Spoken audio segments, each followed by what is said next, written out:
Au moment où un avion de chasse américain abat le ballon sonde, le FBI est sur le qui-vive, prêt à récupérer dans l'océan, à faible profondeur, les débris qui tombent en chute libre. Les Américains sont sûrs d'une chose. Ce ballon possède des panneaux solaires. On le voit sur cette photo.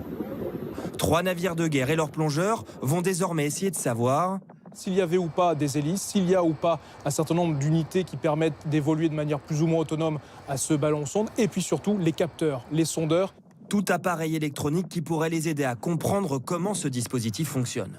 On le sait, ces ballons, en voici un de la NASA, évoluent dans la stratosphère, entre 20 et 100 km de hauteur. Difficilement repérables, ils peuvent être utilisés pour prendre des images de sites stratégiques ou intercepter des communications. Pour les États-Unis et son président Joe Biden, pas de doute, c'était un ballon espion. Mercredi, on m'a averti de la présence de ce ballon. J'ai demandé au Pentagone de l'abattre le plus tôt possible. Je veux remercier les pilotes qui l'ont fait. La Chine, elle, continue de clamer haut et fort que ce ballon était une sonde météo inoffensive.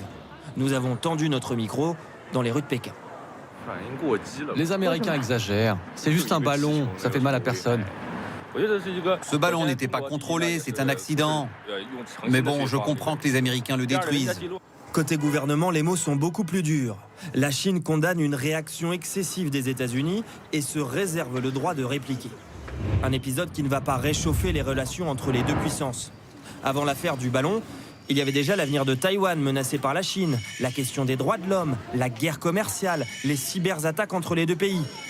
Selon plusieurs observateurs, ce niveau de tension est sans précédent et surtout ne cesse de croître.